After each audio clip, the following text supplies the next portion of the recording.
17 বছরের জেল জুলুম আর শত অত্যাচার আর রাজনৈতিক প্রতিহিংসা কোনো কিছুই যাকে দমাতে পারেনি তিনি হলেন বেগম খালেদা জিয়া। স্বামী জিয়াউর রহমানের মৃত্যুর পর যিনি ধ্বংসস্তূপ থেকে বিএনপিকে টেনে তুলেছিলেন, আজ তিনি আর নেই। নির্বাচনের ঠিক আগ মুহূর্তে তার এই চলে যাওয়া কি বিএনপির জন্য শেষ পেরেক, নাকি নতুন কোনো অধ্যায়ের শুরু?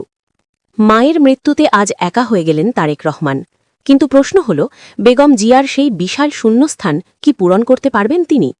জিয়াউর রহমানের মৃত্যুর পর যখন সবাই ভেবেছিল বিএনপি শেষ, তখন গৃহবধূ থেকে রাজপথে নেমে তিনি দলটিকে শক্ত হাতে ধরেছিলেন। 1-11-এর সময় হোক কিংবা গত 17 বছরের জেল জীবন, তিনি কখনো আপোস করেননি।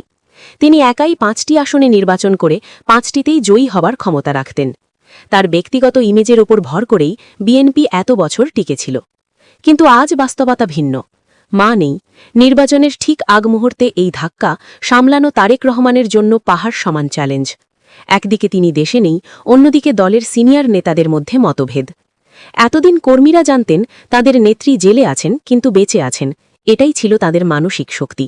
আজ সেই ছাদটুকু সরে গেছে। অনেকেই বলছেন তারেক রহমান এখন মা ছাড়া একা। বেগম জিয়ার প্রতি সাধারণ মানুষের যে আবেগ বা সিম্প্যাথি কাজ করত, তারেক রহমান কি সেই একই সমর্থন পাবেন? তৃণমূলের কর্মীরা কি তারেক রহমানের নির্দেশ সেভাবে মেনে চলবে যেভাবে তারা ম্যাডামের নির্দেশ মানত? বিশ্লেষকরা বলছেন আগামী নির্বাচনই হবে তারেক রহমানের জীবনের সবচেয়ে বড় পরীক্ষা। বাবার আদর্শ আর মায়ের ত্যাগের ইমেজ কাজে লাগিয়ে তিনি কি পারবেন সাধারণ ভোটারদের মন জয় করতে, নাকি নেতৃত্বের অভাবে বিএনপি দুর্বল হয়ে পড়বে? কারণ বেগম জিয়া ছিলেন এমন এক নেত্রী যিনি দলের সকল বিভেদ মিটিয়ে সবাইকে এক সুতোয় গেঁথে রাখতেন। এখন সেই দায়িত্ব পুরোটাই তারেক রহমানের কাঁধে। ইতিহাস বলে বিএনপি বারবার ধ্বংসস্তূপ থেকে ফিনিক্স পাখির মতো জেগে উঠেছে, কিন্তু এবার পরিস্থিতি ভিন্ন।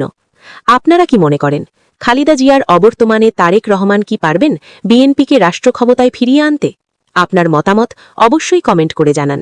ভিডিওটি ভালো লাগলে লাইক দিন এবং আমাদের চ্যানেলটি সাবস্ক্রাইব করে সঙ্গেই থাকুন। ধন্যবাদ।